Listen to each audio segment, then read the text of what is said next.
Sebelum menonton, jangan lupa like, subscribe, dan tekan tombol lonceng. Selamat menyaksikan. Saat ini, tantangan pertahanan dan keamanan yang dihadapi oleh berbagai negara, termasuk Indonesia, semakin kompleks dan dinamis. Tantangan tersebut dapat datang dari aspek militer, non-militer, dan hibrida. Oleh karena itu, untuk menghadapi berbagai kemungkinan yang datang, diperlukan penguatan pada sektor pertahanan dan keamanan. Seperti dikatakan Wakil Presiden Ma'ruf Amin pada acara penutupan Konferensi Nasional Sistem Pertahanan dan Keamanan Rakyat Semesta abad ke-21 di Universitas Pertahanan Sentul Bogor, Jawa Barat. Lebih lanjut, Wapres menyampaikan, salah satu upaya untuk memperkuat sistem pertahanan dan keamanan tersebut dapat dilakukan melalui pemberian pembekalan kepada seluruh komponen bangsa, baik militer maupun non-militer, agar seluruh komponen dapat berkolaborasi secara efektif dalam menghadapi tantangan.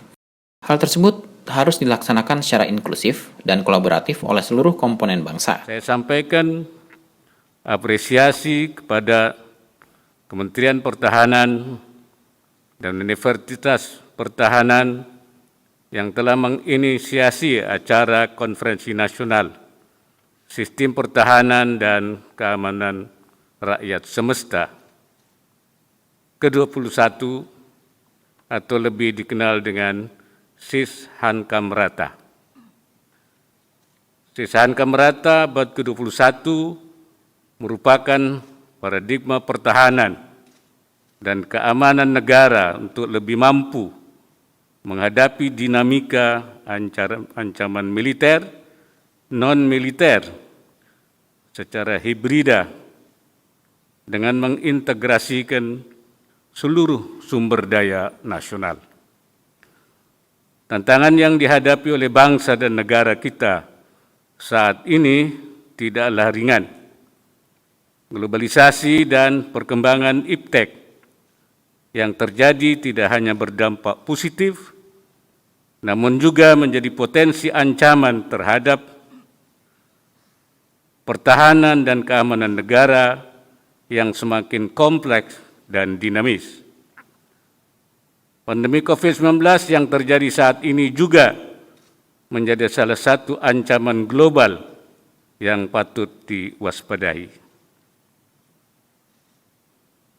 Menghadapi kasus global yang belum menunjukkan penurunan secara signifikan, maka peran sektor pertahanan dan keamanan menjadi semakin penting untuk diperkuat. Berbagai kemungkinan harus mampu diantisipasi untuk melindungi segenap bangsa, negara, dan seluruh warganya. Pembangunan juga dapat berjalan dengan baik apabila ekosistem demokrasi dan stabilitas keamanan yang kondusif dapat terwujud sebagai modal bagi bangsa Indonesia untuk memperkokoh stabilitas makroekonomi dan meningkatkan kualitas pertumbuhan dalam rangka pemulihan ekonomi nasional.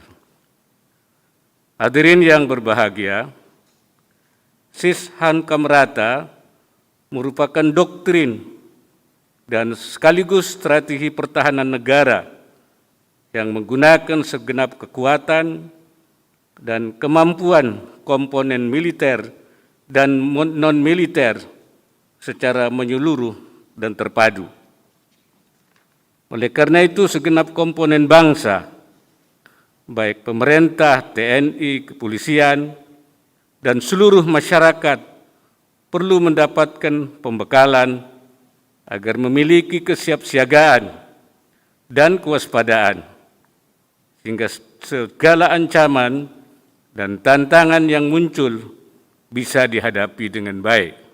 Pada kesempatan yang sama, Wapres pun menjelaskan tentang berbagai komponen cadangan dan komponen pendukung yang tercantum dalam Peraturan Pemerintah Nomor 3 Tahun 2021 tentang pengelolaan sumber daya nasional untuk pertahanan negara.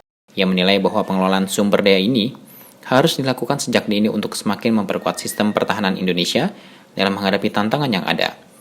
Menutup sambutannya, Wapres memberikan apresiasi atas diselenggarakannya Konferensi Nasional SIS Hankamrata abad ke-21 ini.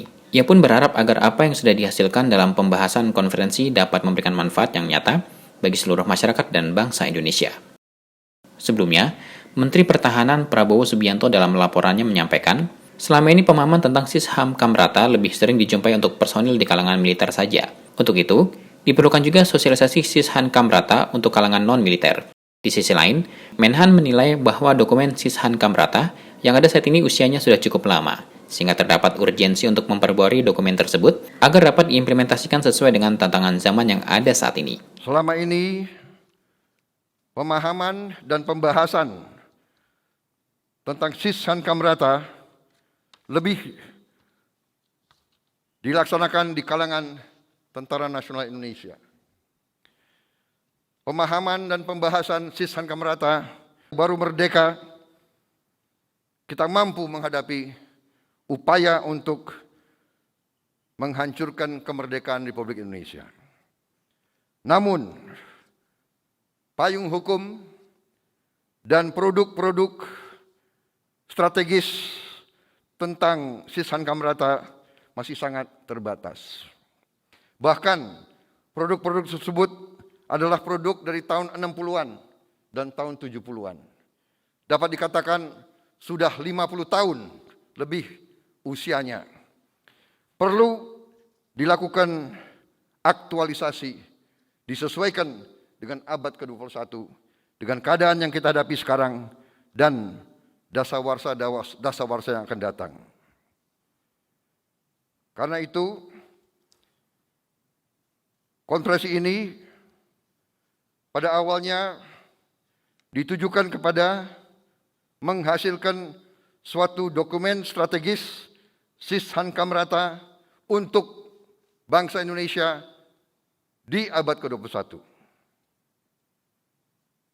Alhamdulillah, setelah saya pelajari dan koreksi hasil konferensi ini, saya dapat melaporkan ke Bapak Wakil Presiden, Bapak Menko Polhukam, dan juga akan saya juga laporkan ke Bapak Presiden Republik Indonesia bahwa produk yang dihasilkan oleh konferensi ini adalah cukup membanggakan, bisa saya katakan aktual dengan kondisi abad ke-21 dan menampung dan menjawab tantangan-tantangan yang dihadapi oleh pelaku-pelaku, pelaksana-pelaksana, pihak-pihak yang bertanggung jawab atas pertahanan negara di lapangan.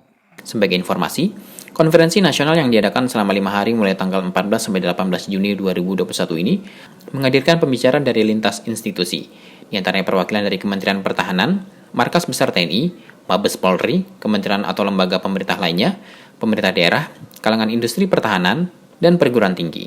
Adapun tujuan dari diadakannya konferensi ini adalah sebagai forum untuk saling bertukar pandangan tentang konsep Sisham Kamrata dan implementasinya di abad ke-21. Tampak hadir dalam acara ini diantaranya Menteri Koordinator Bidang Politik, Hukum, dan Keamanan Mahfud MD, Wakil Kepala Staf TNI Angkatan Darat Bakti Agus Fajari, Wakil Kepala Staf TNI Angkatan Laut Ahmadi Heri Purwono, Wakil Kepala Staf TNI Angkatan Udara Fahru Zaini Isnanto, Kepala Badan Nasional Penanggulangan Terorisme Boy Rafli Amar, serta Rektor Universitas Pertahanan Amrullah Oktavian. Tim Eljan Media melaporkan.